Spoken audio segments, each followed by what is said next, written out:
Hello, Grand Rising, everyone. Thanks for tuning Blaque in once again to Authentic Black Goddess TV. I'm your host, QueenAShakur, and this is your morning wake-up call. So as you're coming in, please feel free to go ahead and subscribe to the channel if you haven't done so already. Be sure to click that notification bell and click the word all so that you're notified each time the Queen Goddess goes live. Don't forget to follow me on Instagram at QueenAShakur, and also make sure you follow the QueenAShakur fan page on Instagram, and you can find me on Twitter at DGoddess27. Shout out to everyone in the chat and everyone tuned into the Queen. Okay, so a doctor accused of road rage murder blamed it on having a shite day. This is what it says. So a former doctor from Connecticut will be extradited from Florida and arraigned in Vermont after being arrested last week for a 2019 road rage murder.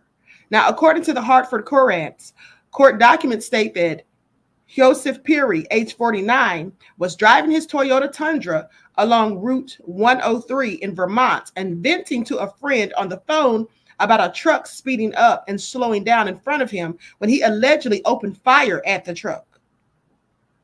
He later told police that he was having a shite day, according to court documents. Now, the Cossi Sorbus produce truck was found on the side of the road with bullet holes through the windshield. The driver, Roberto Fonseca-Rivera, was slumped with a gunshot wound to the neck. Wow. Just killed somebody, took somebody's life. Somebody's out trying to work and make a living. And this is what happens, all because some idiot who cannot control their temper decides to just start unloading. So anyway, police alleged speed cameras identified Peary's Toyota. Now, when they searched his car, they found a magnetic gun holster accessible from the driver's seat and a black windshield that had the ability to be lowered. Wow, that's just all so crazy. So anyway, it goes on to say that prior to relocating to Florida, Peary worked in Bloomfield for Starling Physicians, an independent Hartford healthcare partner. Now, Peary was a medical resident with Yukon Health between 2003 to 2006 and was a primary care physician until 2014. Peary waived his right to extradition Friday in a court appearance in Florida in Windham County. Windham County Deputy State's Attorney Stephen Brown confirmed this. Now, he is currently in Vermont state custody and is expected to return to the state within the next 10 days.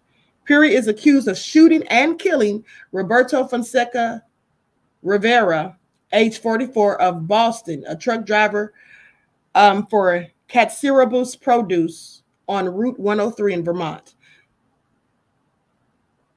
So anyway, it says, according to court documents, Peary was returning to his West Simsbury residence on November the 1st of 2019 from his family's second residence in Londonderry, Vermont. Peary had driven to Londonderry the previous day to work on a long-running issue regarding the residence's faulty well pump.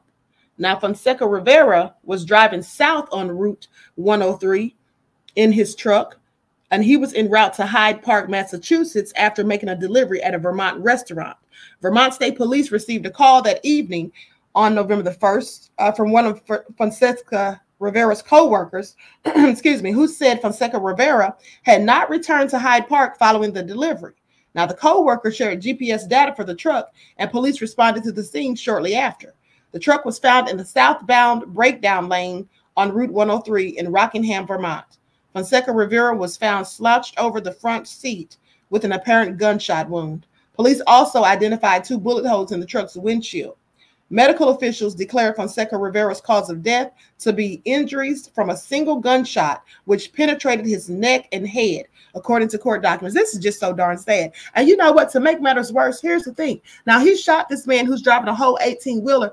Suppose that man had not been able to, or not had the presence of mind or the ability to pull over into the breakdown lane and just slumped over at the wheel with the car still moving. Do you know how catastrophic that could have been and how many other people could have been injured or killed? Like, this is all crazy. They need to give him the maximum sentence. Now, Peary emerged as a suspect after police reviewed video footage captured by several cameras located along Route 103.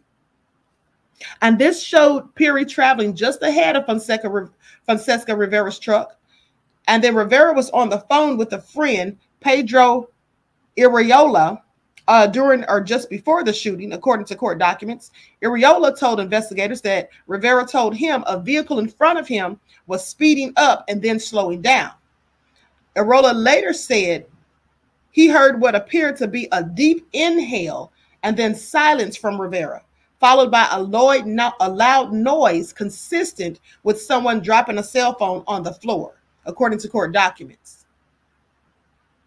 Now, Iriola told investigators he assumed that Rivera had lost service, but later contacted the produce company when he learned Rivera didn't return home.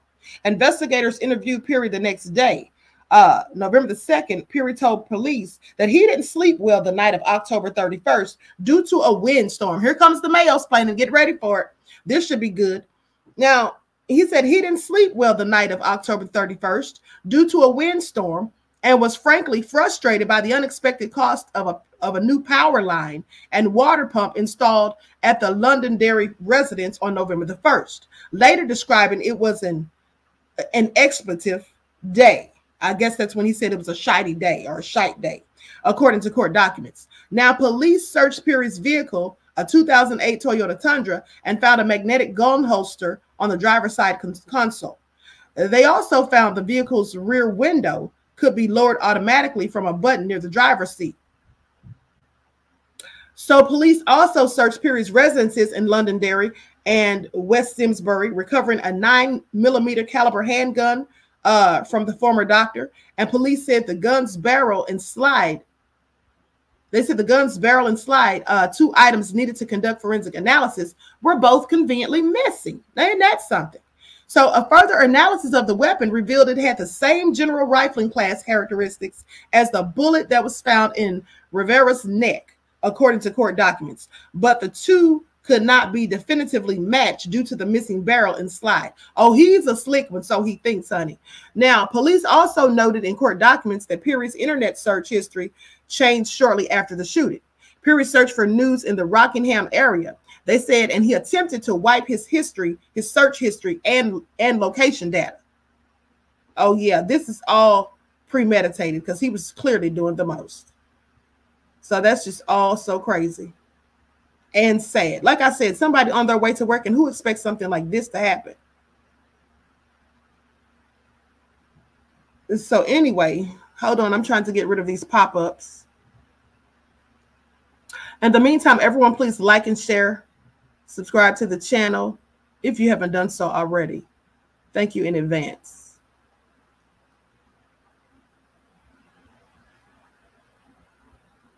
Okay, so